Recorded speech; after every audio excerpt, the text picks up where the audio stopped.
Okay, so this is the third time that we are attempting to go live. I hope that it's going to work this time. I'm going to be talking with Georgina from Anina Therapy here on Instagram. And she is texting me right now because we were having some technical difficulties. So hopefully those are now resolved. She's moving into a different area. Yeah, third time lucky Leon. So here she is. Yay, finally. Okay, now let me see. And is anything happening? Okay. Yeah. Yay, here we are. Here we are. Okay. That was Yay, fun. here we are. Yeah, that was fun in a very not fun way. But no, I've learned that that's another fun thing with Jesus and Spirit.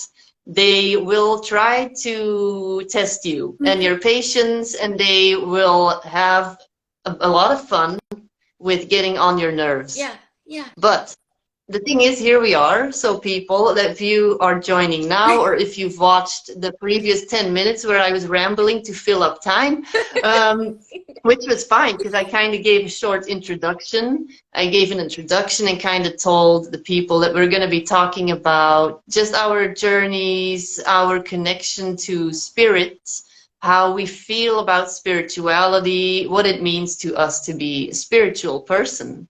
So how are you doing today? I'm all right, sweetheart. Now I'm actually on here. I think it's my shitty Wi-Fi, to be honest with you. But yeah, I'm good, darling. I'm really happy to see your lovely face. Yes, it's been a long time since we did an actual face-to-face talk. We did talk on the phone, and we've done a podcast in the past, and we exchange voice messages all the time. But it is nice. It's like an actual coffee chat, actually having a tea or a coffee with somebody. Yeah. And Dash, he's Yeah. here. Oh, there he is. Oh. So now this is my reaction. Each time I see him in one of your stories, I'm like, oh. I love that. Yeah. Yeah. So yeah, I'm yeah, good, sweetheart. Yeah, I'm really good. I'm that is good. I'm excited to talk about this actually. To kind of, Mm-hmm. you know, just share feelings about what's happening for me, and I know stuff that's happening for you, so I'm sure that it's happening for everyone else out there at the moment as well. And when you suggested kind of coming on here and talking about our journeys, I was like, oh my God, I'm not sure that I've got anything to share, but I'm sure that there is. Oh yeah, because you have a lot to share, I think, because that podcast that we did a few years ago was super interesting. And okay, it was about QHHT. Today we're not really going to be talking about, well, a little bit maybe, because it's QHHT, it's Dolores Cannon. She finds her way in every topic, like she finds her way in everything. But yeah, it is one of the things that for me connected me back to Jesus, for instance.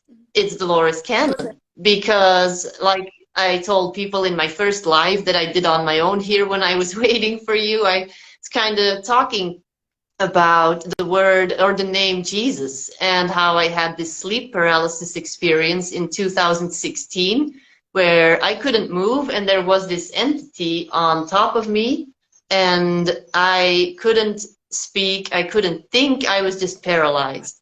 And then I blurted out the name Jesus. And I'm like, while I'm saying that, I'm thinking, why am I saying Jesus? I'm not religious or anything. Yeah. And all of a sudden it was gone. Like the moment I started saying that name, floops, the whole room shifted back to just normal. Wow. And it was very strange. And that's when I realized there's something about this name that I have to go investigate further now. Mm. Mm. Yeah. And I read over, because you sent me like kind of your background a little bit earlier this weekend, and how also you went to, well, that's what I related with, that I also went to a Catholic school, And I didn't really have the religious background at home, like in your case, but it's the culture and it's the society that you live in. There's these Christian values that are just present, and we kind of grow up in those values. And then because we don't see it kind of in our life, we step away from that stuff. And like with you, it happened through recreational drugs. In my case, it was also partying. It was also escaping in photography. I was in a dance school, and I was doing a lot of sports. I was just doing a lot of external activities to distract myself. I didn't want to deal with anything spiritual. I wanted to deal with what's going on here, because I was disappointed in a way with spirit. And yeah, and then here we are, of course, now. Yeah, but for me, it feels as though I've kind of done this great big journey around the whole the God thing. You know, we were speaking, weren't we, about how people are so turned off by the word God and Jesus too. Mm-hmm.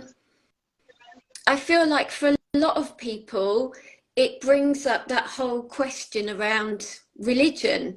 And then Mm-hmm. and then it turns them off, and then they don't want to talk about it, which is entirely understandable. I really get it. But, you know, for me, it doesn't matter to me what word we use. You know, I know that we use God, I know that we use source, I know that we use the creator.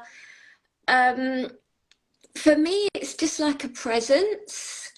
And I feel like it's something that's always been around, but it's not been until, I don't know, kind of more recent years, and definitely since doing this work, that I recognize what that feeling is, you know, what that presence is. And it kind of confuses me sometimes how the idea of God being something that people don't want to talk about is quite it's a divisive thing when we talk about spirituality. And I get confused about that because I don't understand how you can like separate the two. Mm-hmm. Yeah. And I think for a lot of people, that's been my experience too.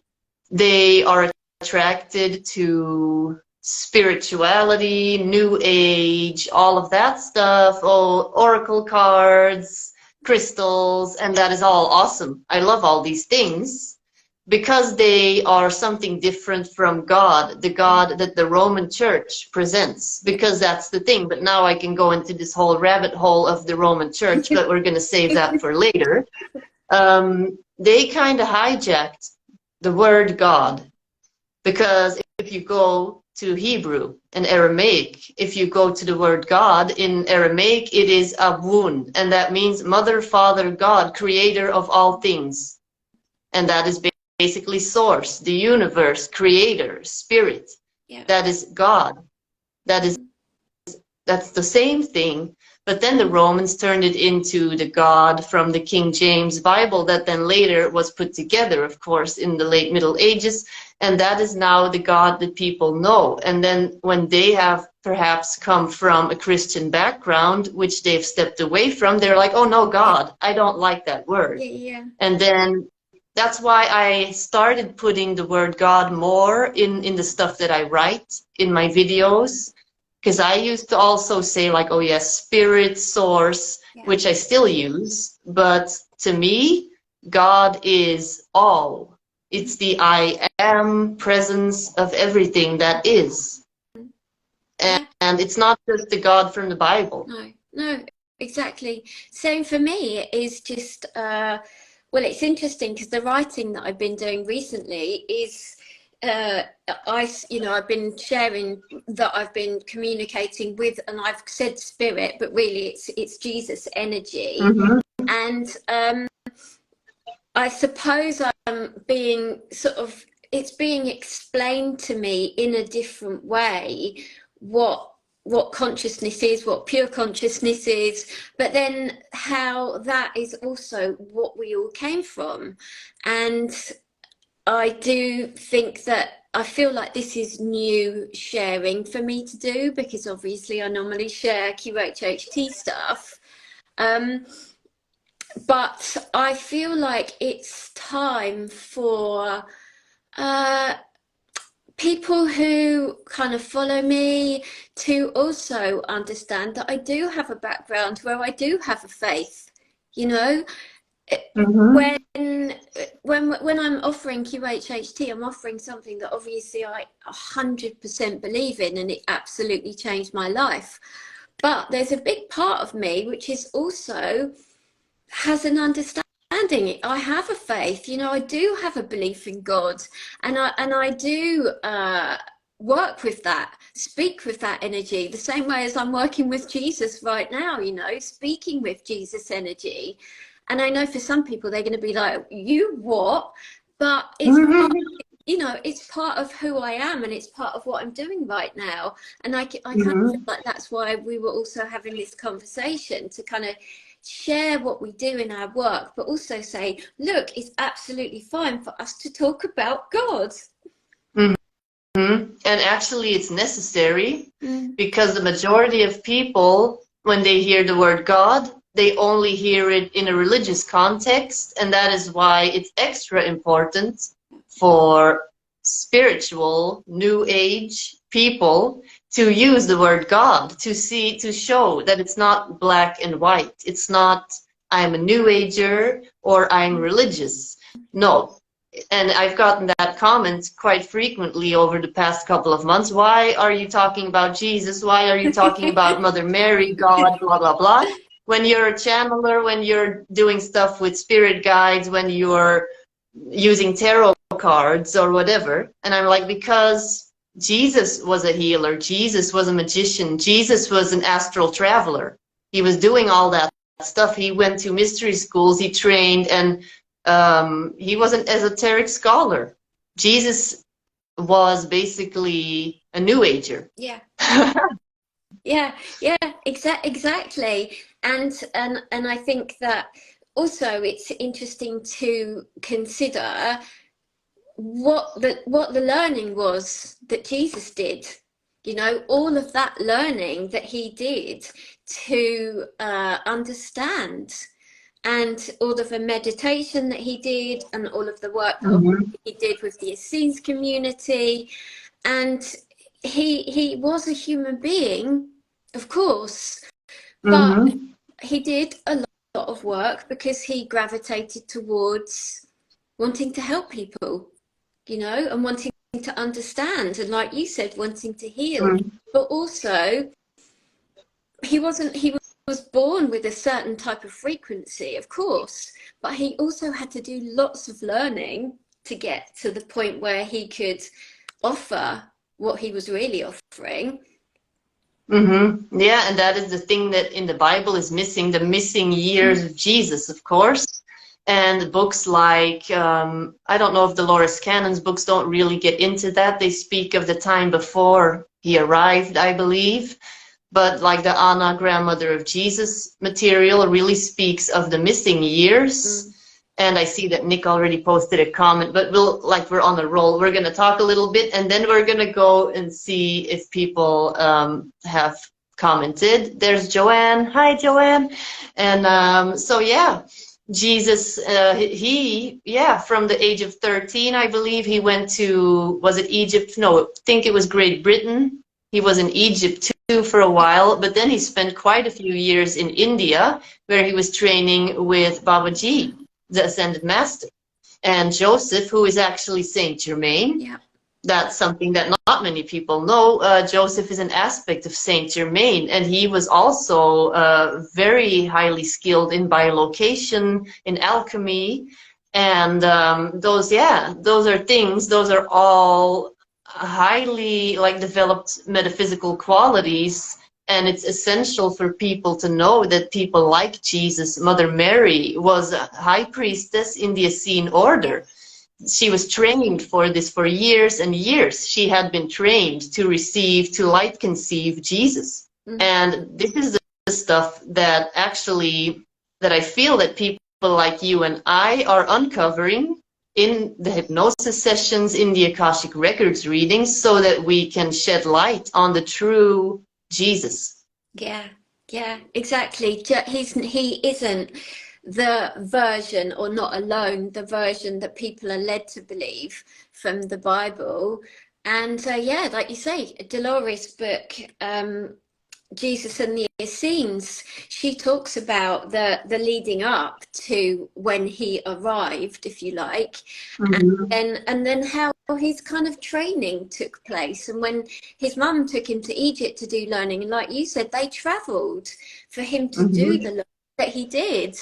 And in the Essene community, obviously, that is where he received a lot of training of a different nature. And when you think about, when you feel into and like listen to those stories, how advanced they were, it was crazy. The stuff that the actual Essene community were doing and learning about is you know, it far outreaches half the stuff that we do now. Like, yeah, because that's what they said as well. I think it was in Dolores Cannon's book. They had lamps that didn't require oil, and they had like this whole astrological setup of the galaxy that was just like floating or something in this room.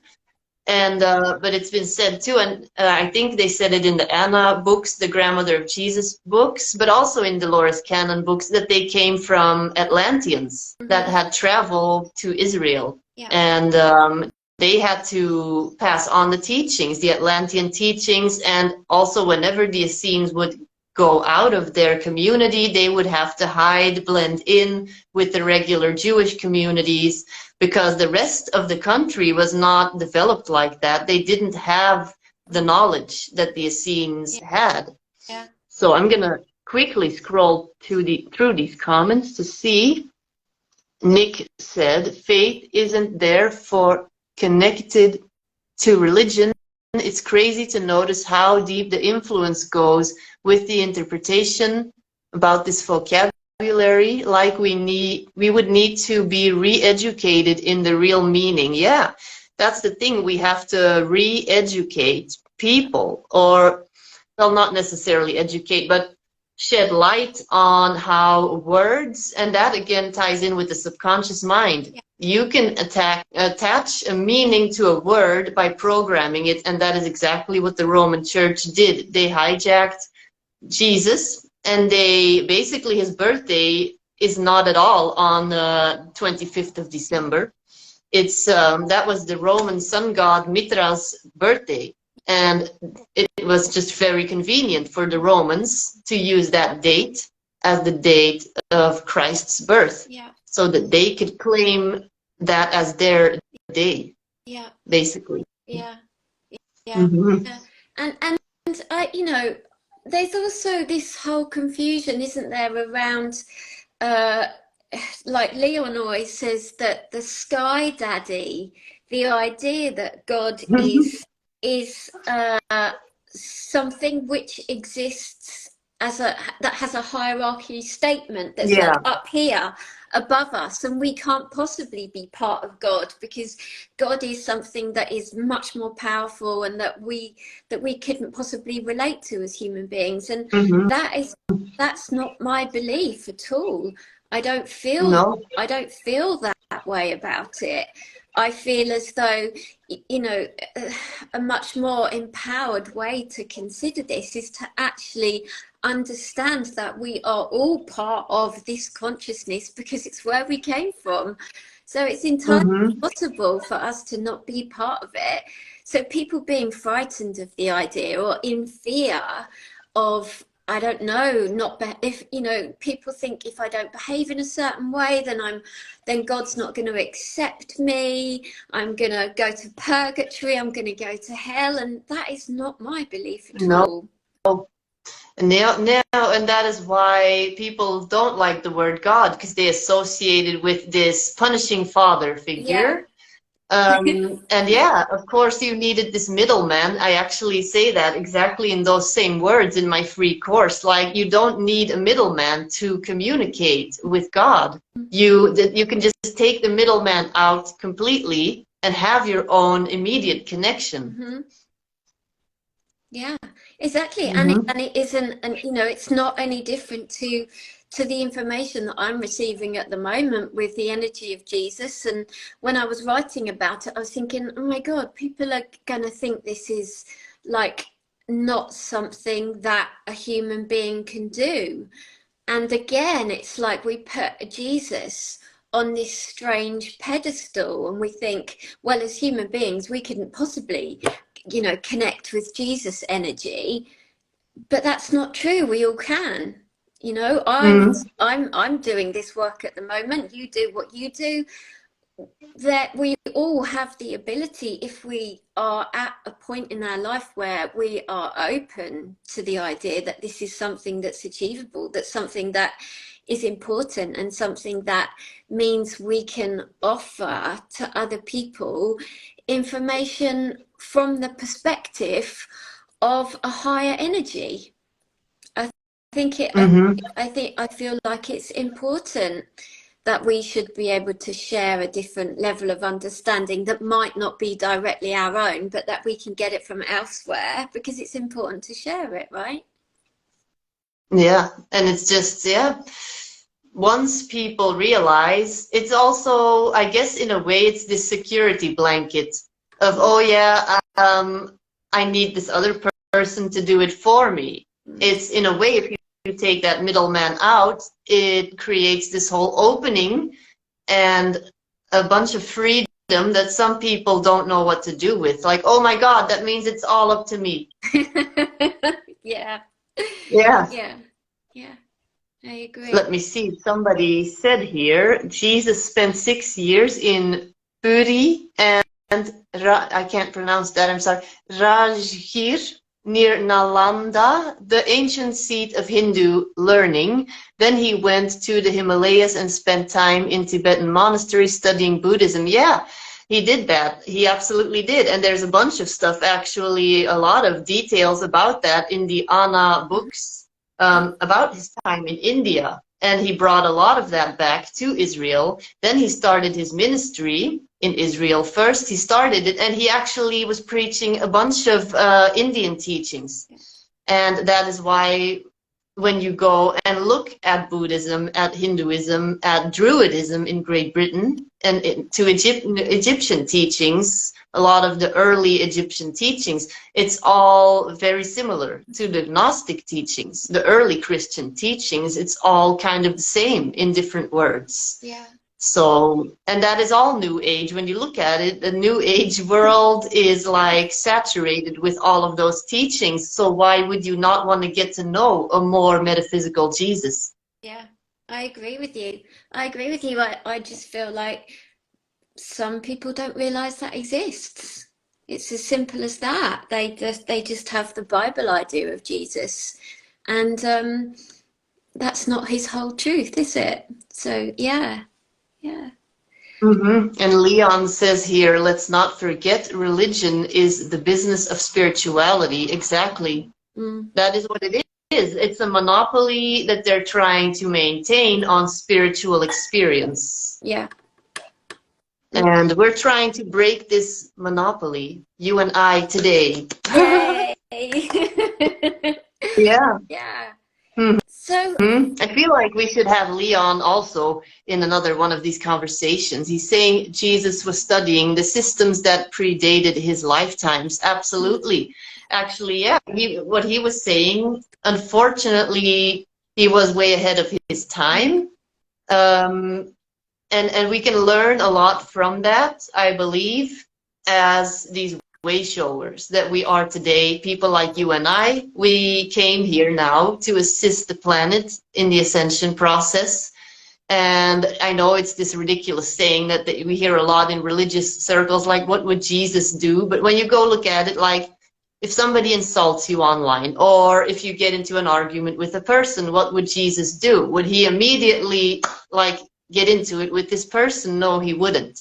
he would go and go back to I am. He says, I am, and what he says with I am is, I am the great I am, and you are the I am, therefore I am you. Therefore, I can look at myself through you. So that is how he was approaching everybody. Yeah, yeah, and I feel like it's also kind of like quite important to offer this, that for me, and like Leon and I talk about this stuff a lot, when I learnt, and this is something that Leon taught me from A Course in Miracles, when I learnt to ask Jesus energy to look at something with me. So say, for example, I don't know, something challenging happens in my day, whether it's a person, a conversation, whatever it is, a moment.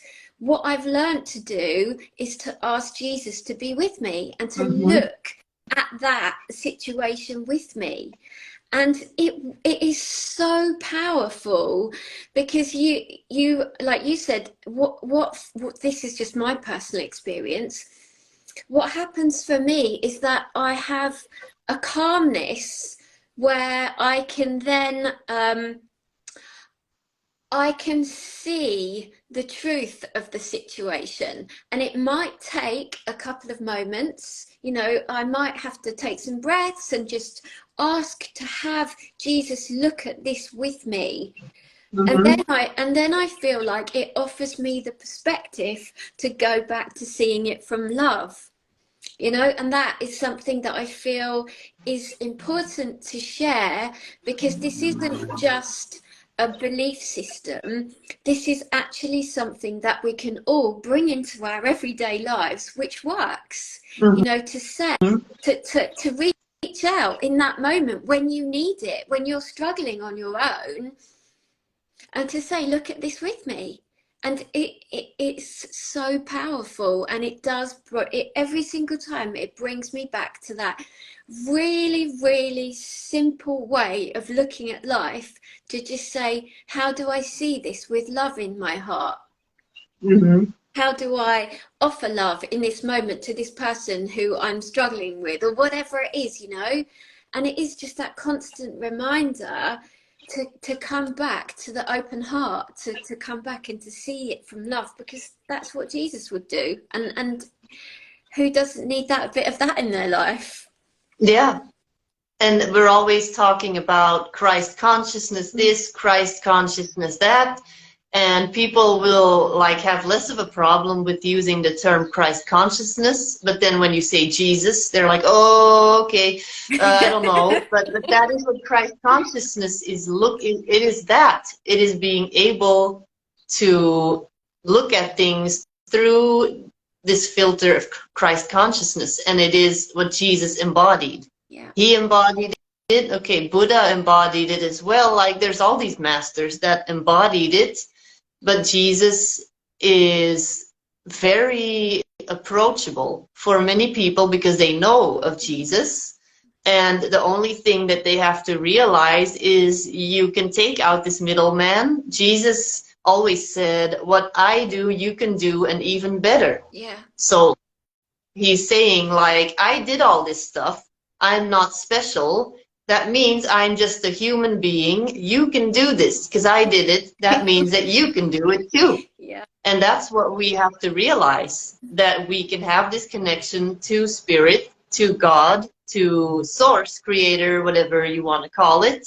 And all these things, these insights that he got, these experiences that he had, we can have all these experiences for ourselves. And it's often, like you said, through interaction with other people that don't necessarily agree with us or stuff like that. Then it's by going to that part of yourself, that Christ consciousness part that you have access to, because you are always connected to God, Mother, Father, God.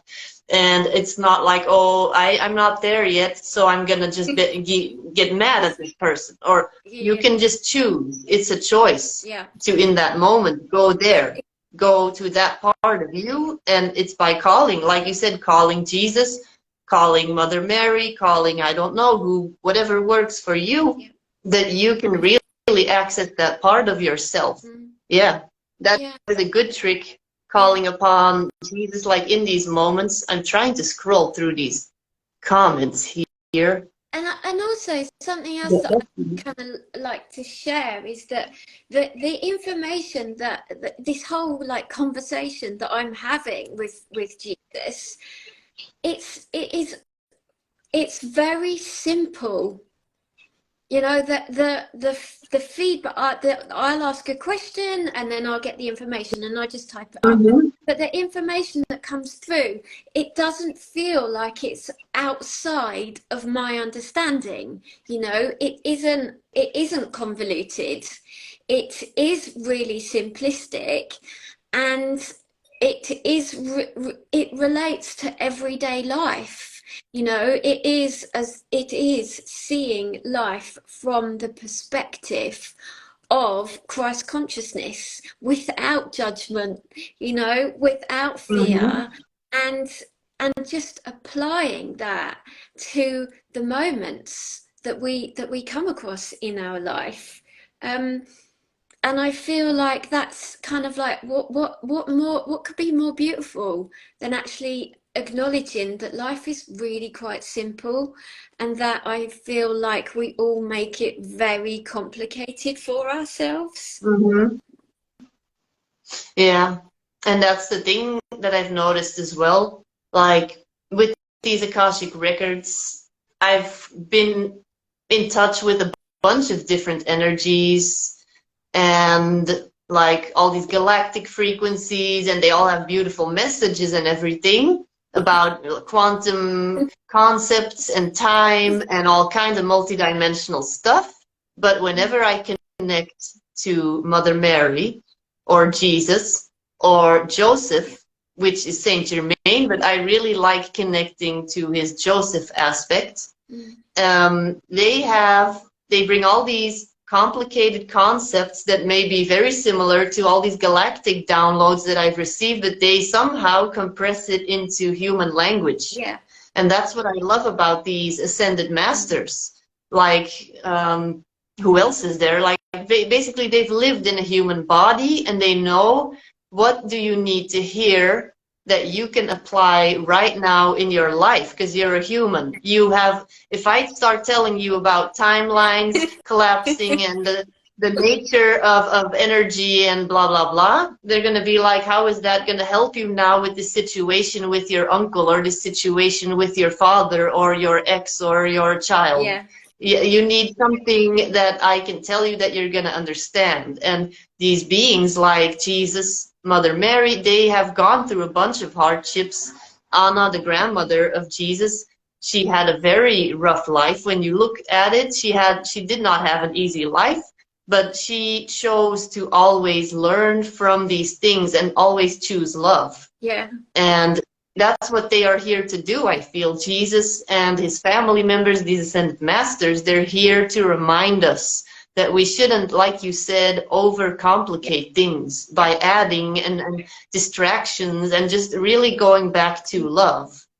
Yeah, that's it. That's been like the dominating kind of subject for all of this work that I've been doing, and I'll ask a question, you know, and it just comes back to love. That's what it constantly comes back to.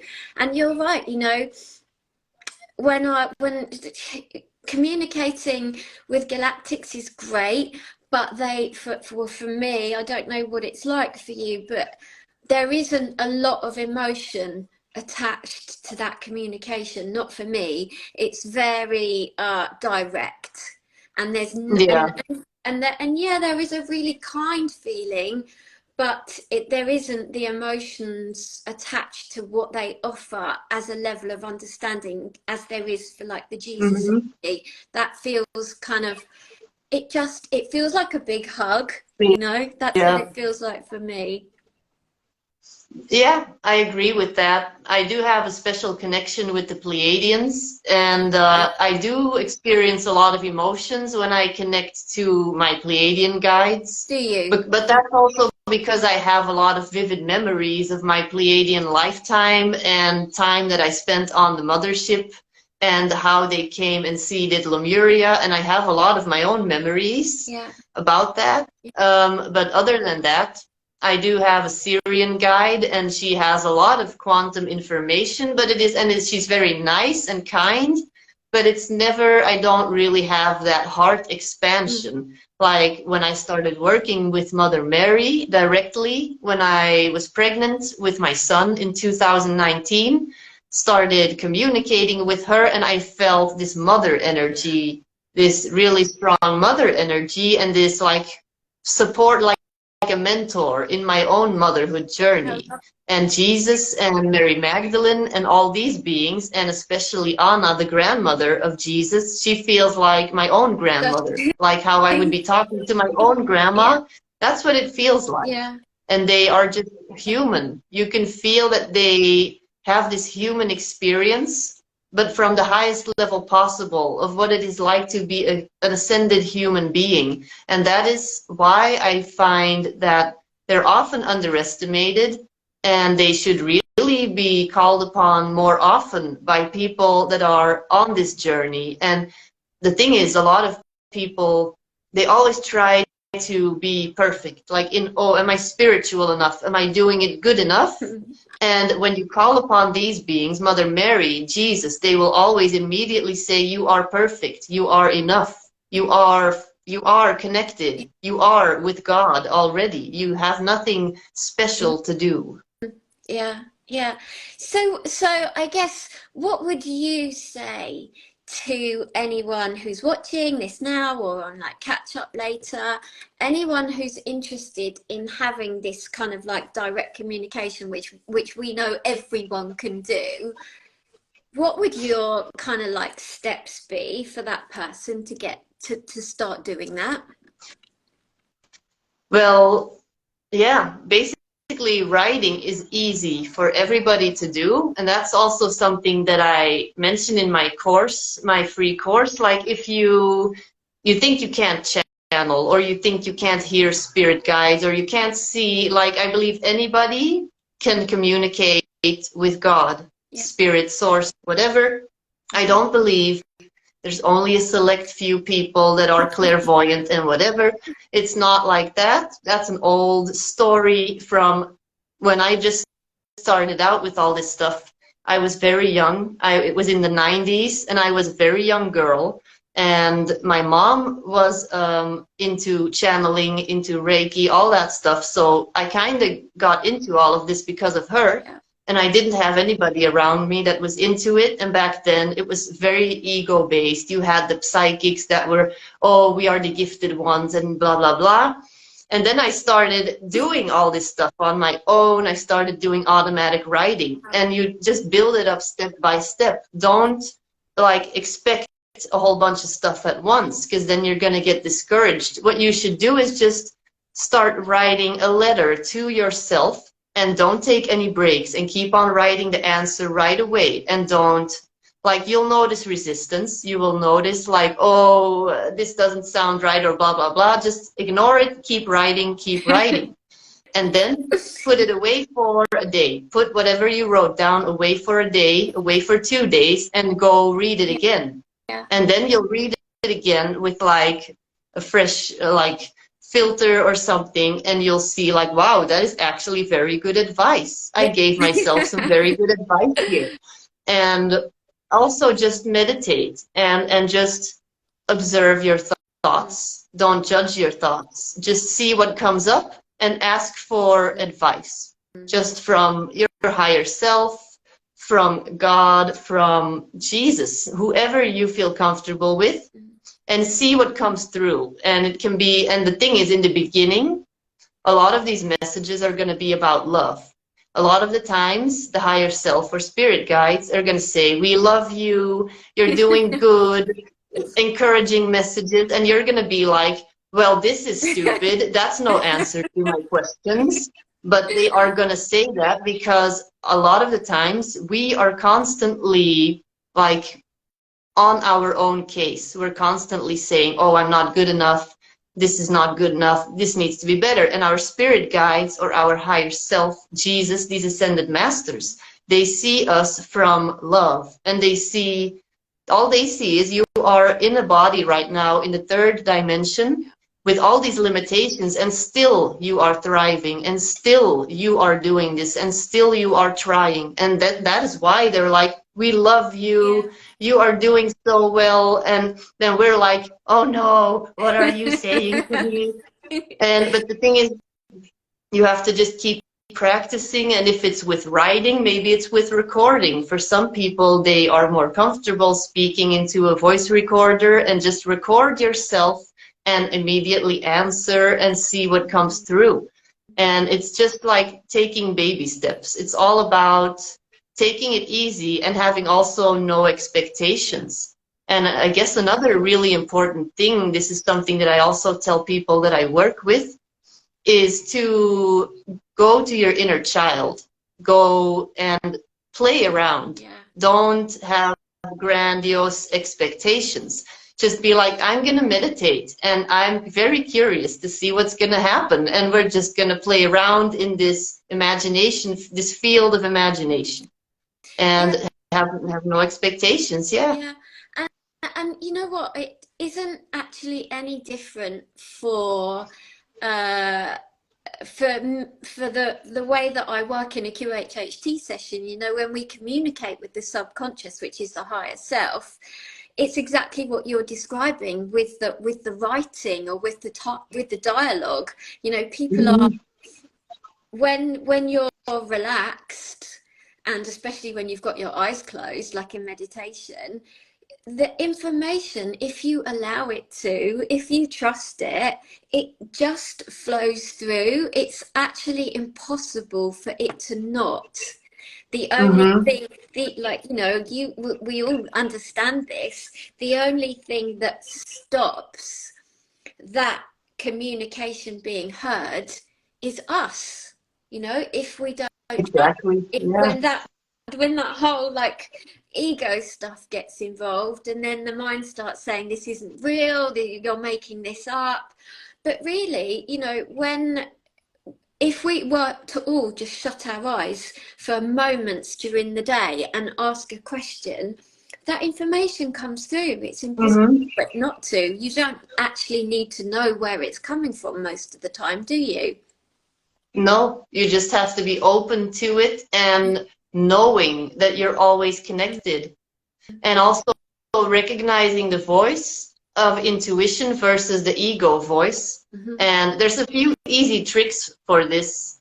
I talk about that in my course as well, but if you're visual, you can use the red and the green light. And you can ask a question and the subconscious is going to answer right away. It's going to immediately give you the right answer, and the ego is going to be a little bit later. So let's say, for instance, like I started running, and sometimes I'm lazy and I don't want to go out for a run. And so I'm going to be like, should I go running after this Instagram live? Of course, I get the green light. The ego is like, nah, you don't want to do it. It's windy outside. But the green light's like, no, you should go for a run. You are dedicated to now doing this a few times a week. So, of course. And that's the thing in hypnosis, like you said, that third party, the ego, is disabled. And that's why so many people, when they have hypnosis sessions, they are blown away afterwards. Like, I can't believe I said all of that stuff. And then the ego kicks in. And often, I'm sure with clients, you'll have experienced that they say, I made it all up. I don't think that's real. But then they listen to the recording maybe or something. I don't know if you give them a recording or something after. And then they'll be like, wow, I can't believe I said all that stuff, right? Yeah, exactly. Well, that's why we give them the recording, because the conscious mind needs to hear that information, that the information that's come through for the person when they're under. It's all accepted in that moment, but then afterwards, like you say, the person leaves me, and then the ego says, you made all that up, you got that from a movie, you've read that in a book, that's not real. But then when they listen back to the recording, they can't deny that it's the truth, because it's their own voice explaining what they're seeing. And also I feel like that's a good thing to kind of like help people to understand, is that intuition the truth will always be instantaneous. You know, one of the 3 tips that I give to people before I work with them, and I give them 3 tips, and one of those tips is to, when I ask you a question, respond with the very first thing that comes into your mind, because intuition is really quick. We don't need to think about it, do we? We don't have to find logic in it at all. And the thing is that a lot of people say, I'm not intuitive, I'm not psychic. But the thing is, what I've noticed, everybody is actually intuitive, but you've learned to ignore your intuition. Yeah. That is actually that's a real problem. It's not necessarily that you're not intuitive, it's that you're ignoring the voice of intuition, and it's about recognizing that voice.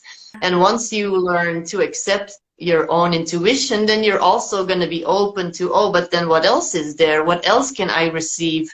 And Jesus and people like Mother Mary and all of these other beings that we said before, like, oh yeah, those are people that are on this pedestal. But once you realize that that's not necessarily true, people like me, people like you, then you're going to open up that connection again. And we have some comments. Da Hoodoo Ladies says, I need a reading. What kind of reading? Because I do Akashic Records readings and angel readings. You can check out my website. And Georgina does QHHT, but she does it only in person. She does hypnosis sessions. But yeah, if you're in Great Britain, because I still have to make it over to you, because I always tell me, when I'm going to get a QHHT session, it's going to be with you and with nobody else. Oh, thank you. I can't wait. You'd be awesome to work with. That would be that's probably going to be very interesting. I think it would be. Yeah, that would be really cool. Yeah, but I think everybody is interesting in their own way, probably, because everybody, like if you're here on planet Earth, I believe that you are just interesting by definition, because you're here in this time of ascension, and you chose to be here to support this planet during this crucial time. So you have to be an evolved soul, even though a lot of the people are asleep right now. I still believe that they have come here to support this ascension. Even they may not be aware of it, but the thing is, I believe everybody here right now is here exactly for that reason. Yeah, me too. Because we require all of the energies.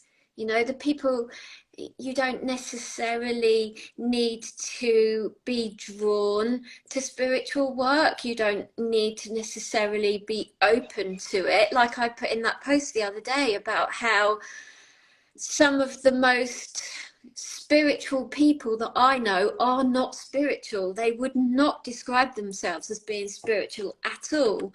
But every single day they go about their daily life with an entirely open heart. They're kind, they're compassionate, they're non-judgmental, they're understanding. But they wouldn't describe themselves as being spiritual. For me, that is the embodiment of what spirituality is. So all of the people that are alive now, whether they fall into the bracket of spiritual or not, you know, their energy is the energy of a soul who is incredibly brave to be here and to share this experience with us all. You know, we're all brave. Every single soul having these journeys and these experiences is brave, because life is challenging, you know? Yeah. And it's through the experiences, like, that's the thing that I always say as well.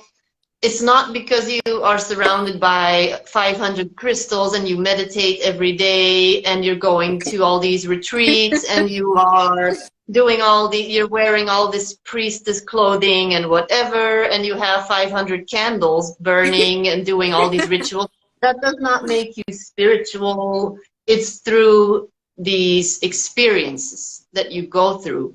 Our initiations, if you will, right now in this lifetime is like, how am I going to interact with my ex? Yeah. How am I going to interact with this friend that I had a fight with? Yeah. How am I going to be interacting with people down the street that yell at me, or people like in traffic that scream at me.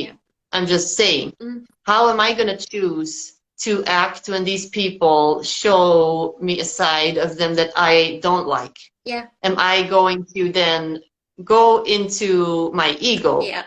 Or am I going to look at the higher perspective? And that is true spirituality. Yeah. Like you said.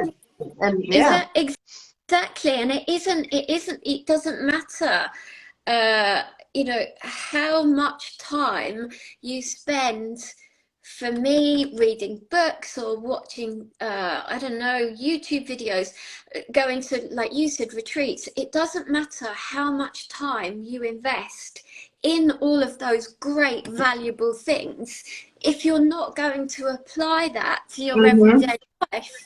You know, spirituality for me is, it's a lifestyle. It's a way of being. It's like eating the food that I choose to eat, and I know it's the same for you. It's just like getting up and drinking water. It's not something that I turn on and turn off. It literally just is how, and that's grown, you know, over a period of time. That's grown, and it's become more important to me, and it is something that I lean on even more now, because it's useful, because it's valuable, and I see the change in myself. I see the change in my mindset. I see the change in my physical health, in my emotional health, through being aware and being open to the stuff that people might want to put into the spiritual category, but you have to apply it to your life. You have to use it. Yeah, and that's the thing.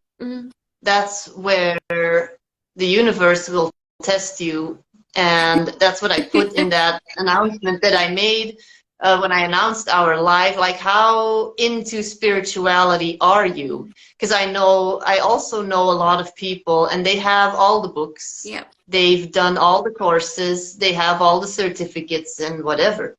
But like, you're not going to impress me with your 6 certificates on your website, or you're not going to impress me with the fancy backgrounds in your videos. If I hear your voice and what you're saying resonates, and I can tell that you're saying something that is coming straight from source, that you are connected, then you can be sitting in I don't know where with like, it doesn't matter. And like, that's something that I've heard before, like, oh, you don't look psychic. Like, what am I supposed to look like? Like a gypsy with a crystal ball? Am I supposed to look like some kind of, I don't know. Everybody, like, anyone can be psychic, anyone can be spiritual. It's about, and that's the thing even that I've gravitated more towards over the years, simplifying everything, making everything way more simple, especially since I started integrating my Essene lifetime. Like, I did a whole course on Essene teachings, and I recorded most of it outside in a cave. With like really like bad background, like noise in the background and all kinds of stuff, but I was just in this environment and it was just all coming out. I'm like, this is not the perfect setup, the lighting is not great, but I don't care. It just needed to come out the way it did, and that's true. I'll appreciate somebody way more. Like, yeah, or like, you look just like a normal lady. You don't look all I don't know. Thank like you. But you're one of the most spiritual people that I know here on Instagram, and I have 4,000 followers.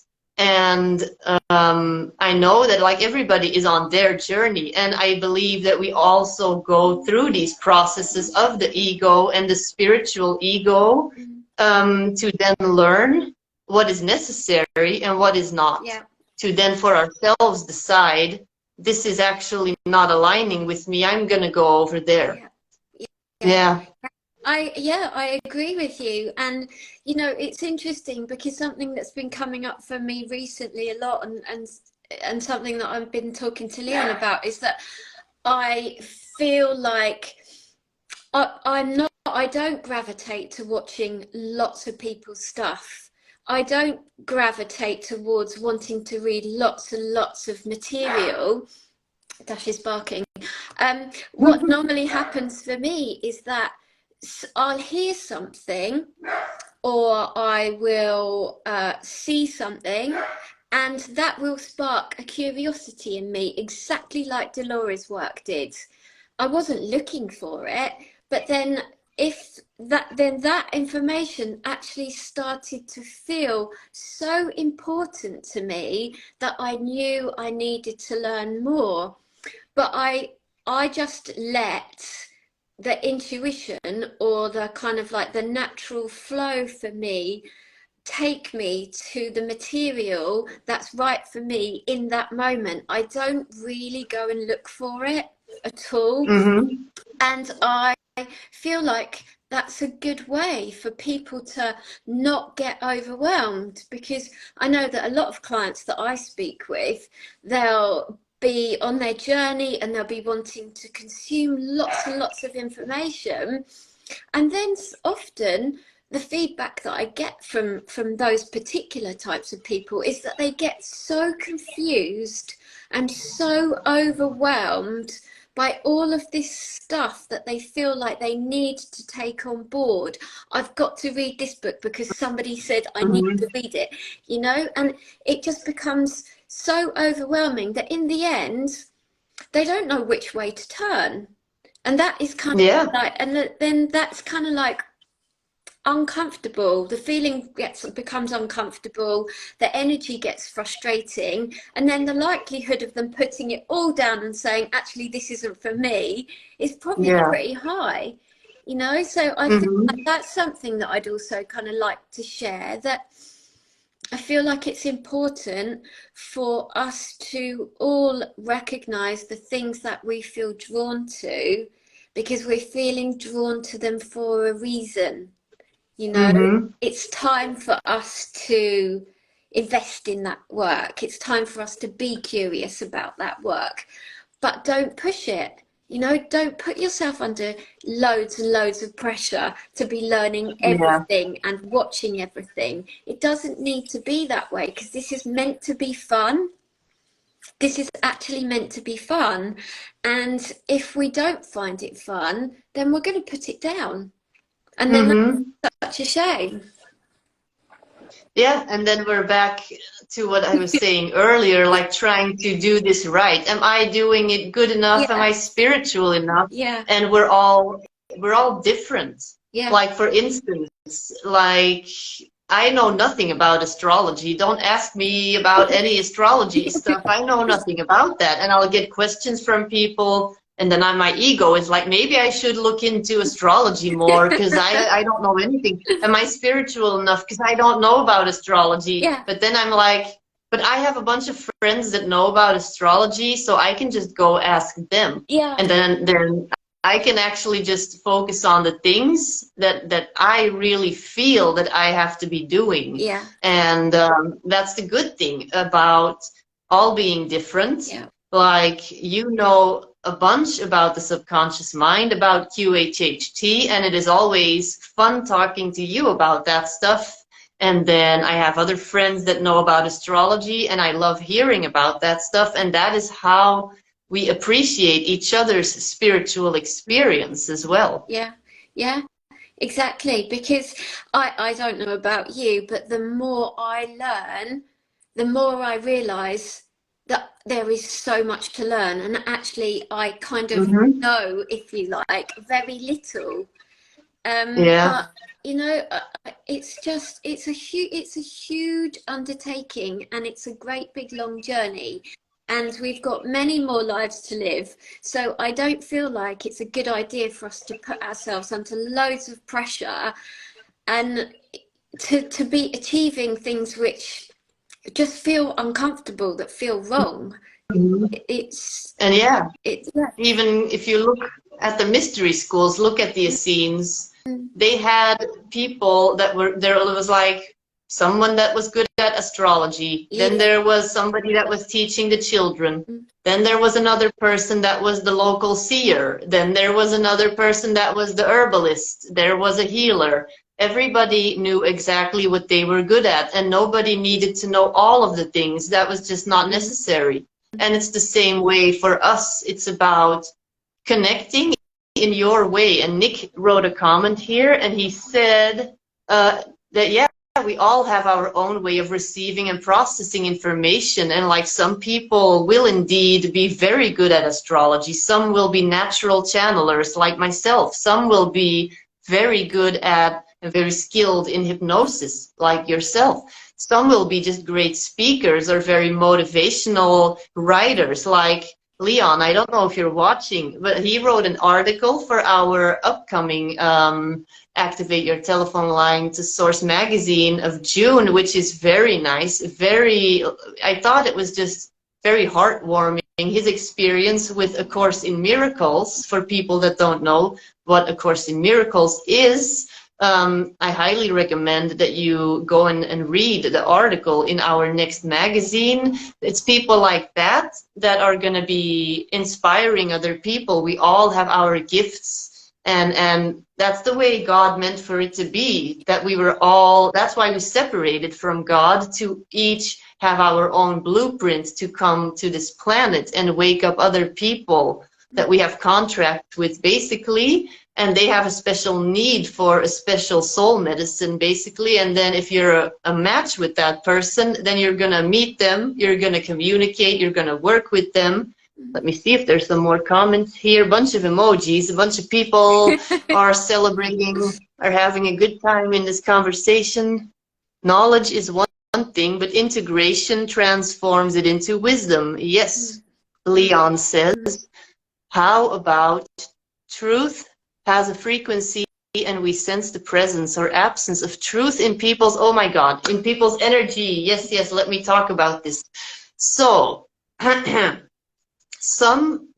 not calling anybody out, but there are certain, let me start over. There is a difference between being psychic and being in alignment. This is something that I've learned the hard way. I'll give you guys an example. In 2018, I came back from the United States to Belgium, and I decided I want to do something with my spiritual abilities. I want to help people. So I joined this collective of psychics, a group of psychics, and we were all going to work together. And it was all going okay for a few months, but then some of the more established, older psychics started getting kind of in their ego. And they were kind of butthurt that a lot of the younger psychics were getting more clients, that they were getting, that they were more popular, so to speak. And then they would go all of a sudden in a group conversation into their ego and be like, I have 30 years of channeling experience, blah, blah, blah. And I'm like, okay, yeah. But the thing is, if you go and help people, or you go and try to assist people from this place of, oh, look at me and all my experience and all my certificates, and which is nice. I'm not saying certificates are synonymous for ego, because you can have all the certificates and they can be a great addition to your gifts. They can be great. And like you need a QHHT certificate to practice what you're doing right now. And I've never had a session with you, but I'm sure that once I do, it's going to blow my mind. And I agree with that completely, that the frequency of truth, we can really sense this. And the thing is, I am always telling people, really use discernment and try to always go within to your heart. And if you go with the practitioner, make sure that your heart agrees with you. Don't go because everybody's saying that they are great. You have to feel good with them. That's, yeah. And I'm sure you agree. Yeah. Exactly. Yeah. And I also believe and understand that the right people will find us because they will just simply connect to our energy. You know, somebody who might choose to work with me as a practitioner would be connecting to perhaps experiences that we've got in common, in the way that we behave, in our belief systems. There'll be a crossover of similarities which create a similar type of energy. So I never worry about whether the right people are going to find me, because I know that it's impossible for them not to find me. The same as with you know, and there's in England there's not that many QHHT practitioners, but if we look at America, there's a lot. And I feel like the more people that do this work, the better. The same as psychic work. I don't feel like it's a competitive thing. It's not competitive, because we all offer something different, and the right people will find us. So I don't really feel threatened at all by that kind of, like, there is no competition, is there?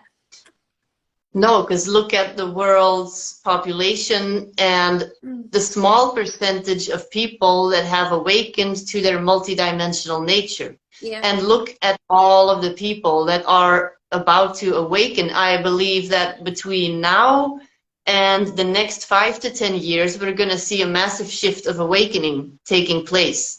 And that's why when I coach people, and then they start offering their own readings, then they start to be public with, I do readings, I do this, I do that. I would never see them as competition. I see them as, I was able to tell you how I work so that I can make sure that you can help people in an aligned way.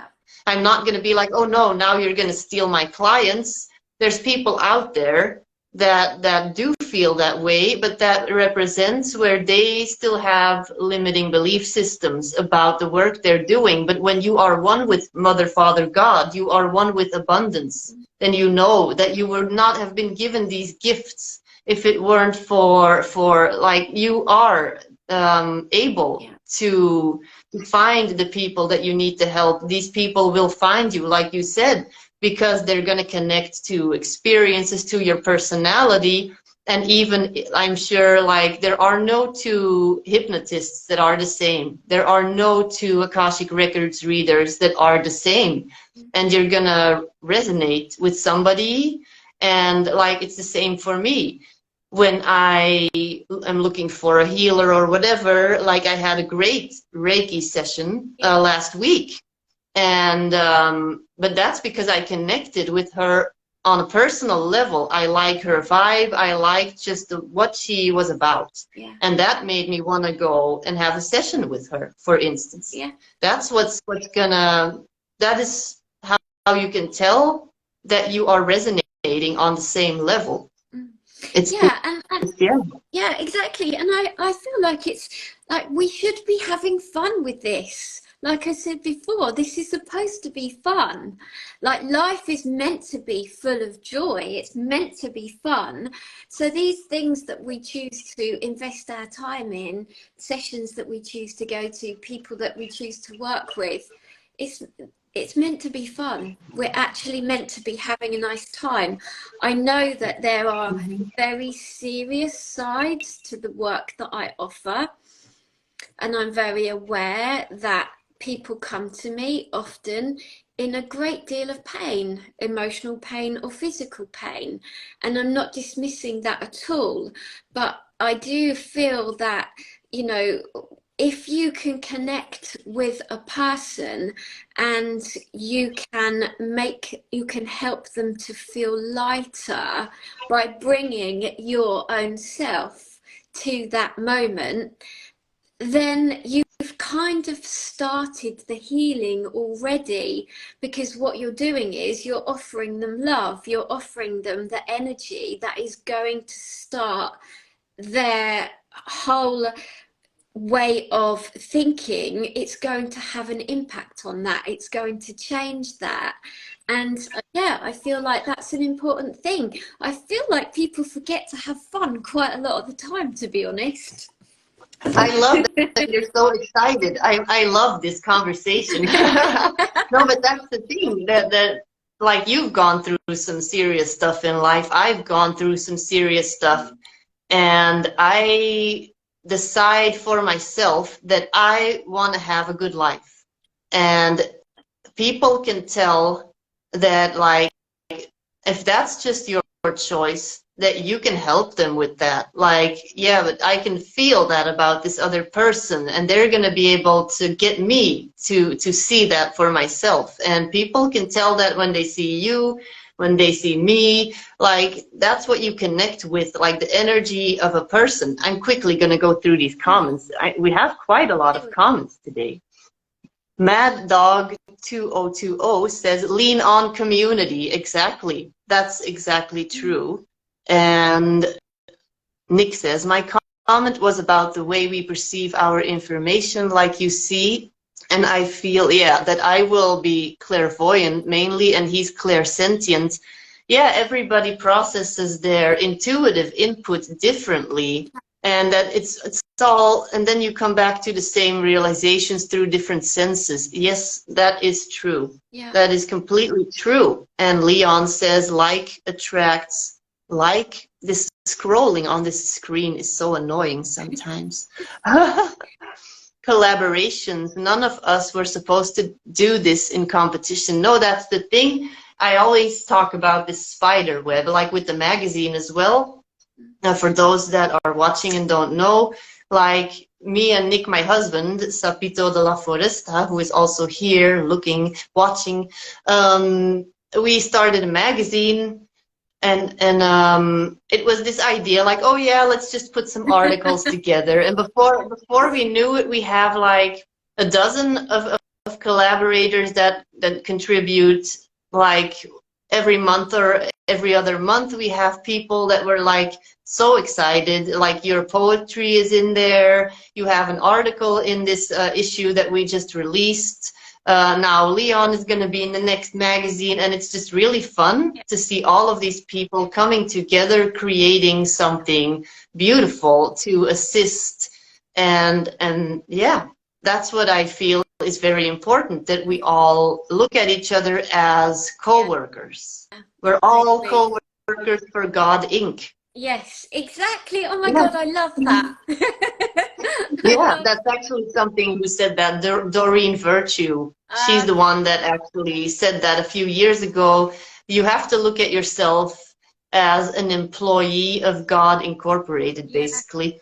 And when you do that, and then you know that the clients are out there, you know that the people that are supposed to find you, they're out there, because God is going to send them your way. Source is going to send them your way. You just have to completely be yourself. And embrace who you are, so that these people can actually recognize you. Yeah, there was something I was going to say earlier, because you mentioned kind of like having gone through darker stuff, which we know that about each other. And for me, I also believe that the majority of clients that I work with have also gone through very similar things to what I have, and probably your clients have done the same. Yeah. Have you, and that is that's no coincidence. It's meant to be that way. Because although obviously I don't share my stuff in my sessions because it's not appropriate, the fact that I have an understanding of having gone through very, very dark times, I might look like I'm like this person, this version of me now is the version of me that has been created through everything that I've ever gone through, which has included terrible, terrible depression and 18 years of chronic physical illness. And so the clients that come to me, I can relate to their pain because I've been there.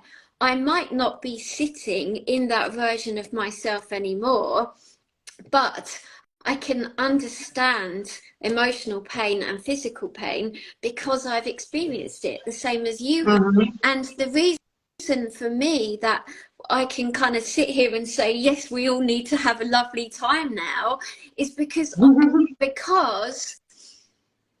what I feel like once you've had lots of really dark times in your life, it creates this level of understanding, which is different because you've had those experiences, but also the gratitude available in my life now, because I have everything that I have in my life, because I'm doing the work, because I've got the relationships.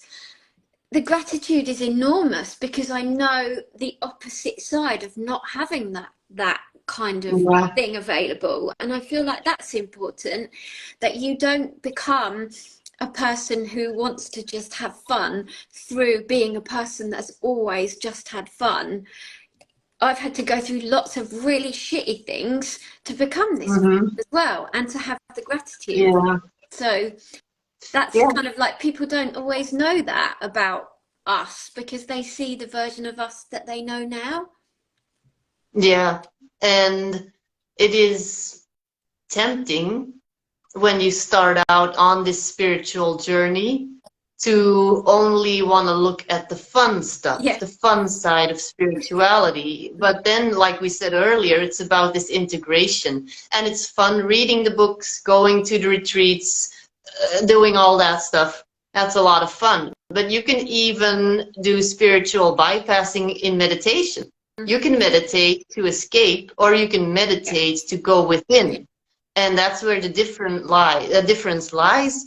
And yeah, I know a lot of people that have gone through the tough times, and they have said it's because of those times that I am now who I am today. But then there are also people, and they go on this spiritual journey, and they go to like Burning Man and all this stuff, and they are like, oh, I'm so spiritual, I do ayahuasca every month and I'm so spiritual.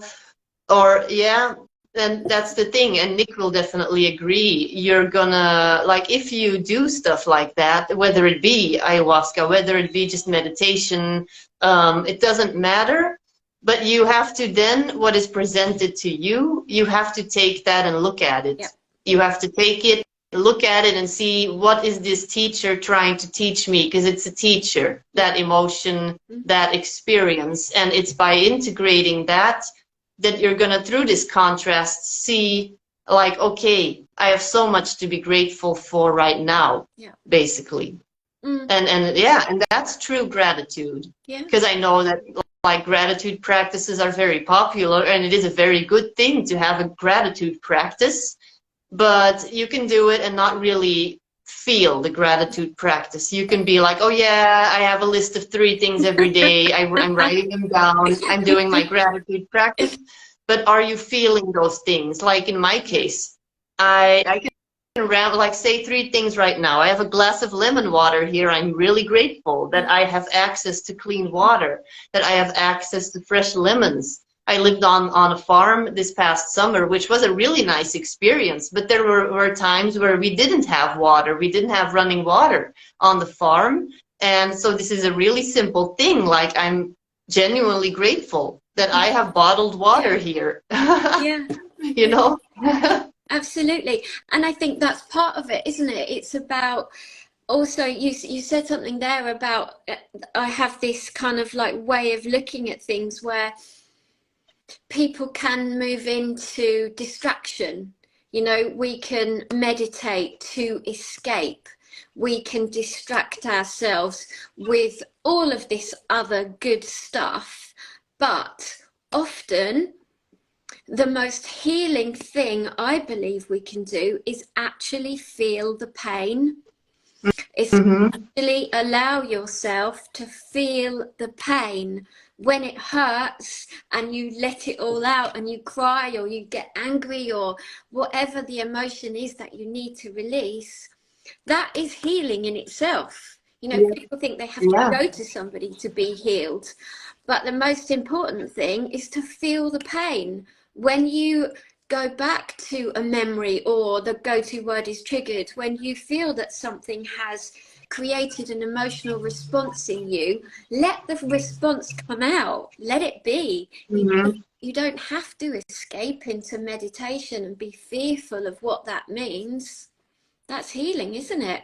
To actually feel the pain, which lots of us lots of people find difficult, but I think it's really important. because that is where the healing lies, because they always say you are your own healer, basically. Yeah. Yeah, Nick says here, intentions and focus on and willing to face your fears. And that is the thing. It's scary to really feel all of that stuff. Yeah. Like when we're going through emotional tough times, or like I don't know, like with a partner or with a family member or somebody, and you have to let them go, for instance. Then I think we all have examples of that. Everybody watching this now or on replay, you can think right now, we're going to do a little exercise. This is coming through from my higher self. So the first person that pops into your mind that you feel sorry for, that they are no longer in your life, and it actually hurts to think about them, then you just close your eyes for just a few seconds and feel the feeling of missing them. Feel that feeling, but then go into your heart and take that feeling into your heart and just breathe in. And with each inhalation, you are filling up your heart with golden light. And you can literally feel this golden light coming from source, and it's filling up your heart with that feeling inside. And it is hugging that feeling. It's hugging that feeling and allowing it to exist. That is an exercise that you can do. Yeah. And then you are allowing yourself to feel it. And it's through feeling this that you feel that love exists. And that you are connected to love always. Yeah. Yeah, and I guess that kind of like comes back to the beginning of our conversation about spirituality and about feeling. Make your choices around the information that you want to consume, the people that you want to work with. Feel it. Don't make these decisions from up here. That's what I talk about a lot with my clients. If we're making it from up here, it's with the mind. We need to make everything from this place down here. Feel everything. That is intuition, that is instinct, that is trusting. And that's the basis of kind of all of this work, isn't it? Yeah, and the third dimension is the dimension where we are meant to have these interactions in such an intense way. We're meant to feel everything so deeply.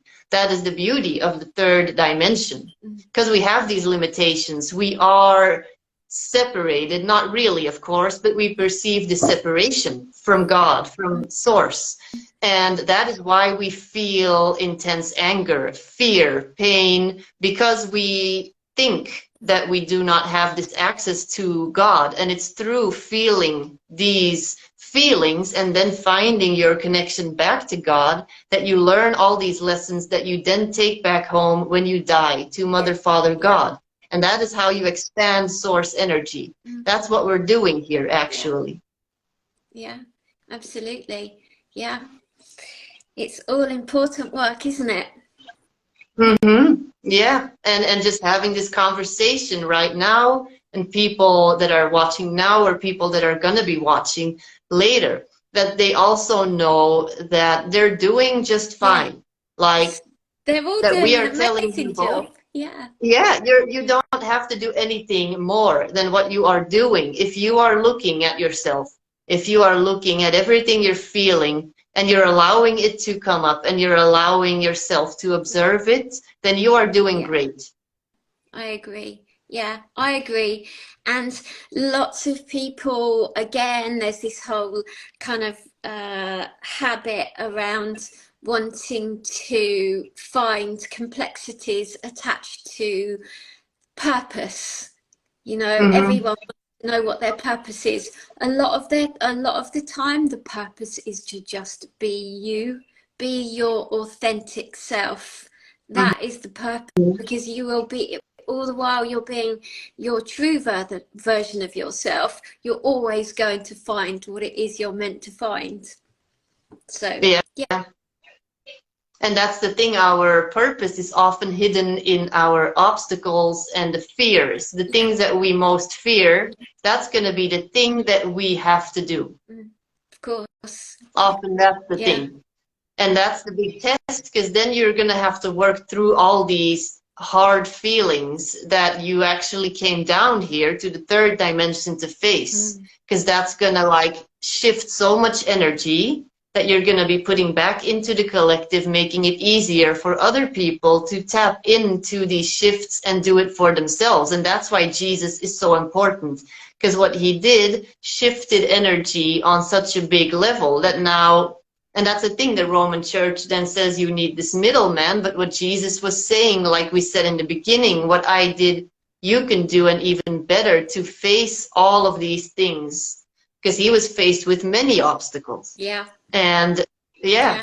And Nick says, embrace and enjoy the journey. Yes. Exactly like Georgina said, you have to have fun with it. And it's, of course, in the moment, it's not always going to be fun. I mean, I'm the person. You're talking to the person that threw her oracle cards on the ground a few months ago and said, I'm done with this. I'm going to set them all on fire. I'm done with this, God. I'm going to be normal and watch Netflix now, and I'm not doing your work anymore.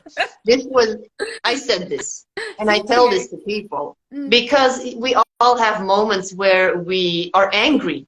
I've been angry at spirit, but then after I learned the lesson of that thing that I was going through, and then I see that was necessary, because look at what I know now. Yeah. And that is it, isn't it? When you need to express yourself, you should do it, because it's going to lead to something else. And that is just it. Yeah. Leon says here, I am interested to know what is the main reason that the bill of your clients struggle to connect with their inner peace. I think a lot of it is conditioning. Like it's a badge of honor to struggle.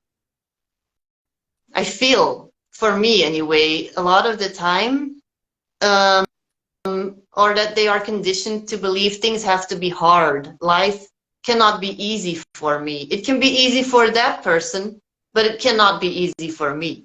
I think, yeah, I understood what you meant, Leon. Figured that was a typo. But yeah, that I think for me anyways, what I've been seeing. For me, I would say the reason why most of my QHHT clients struggle to find inner peace is because they stay connected to their past. They stay very much in the energy of the experiences that they've gone through.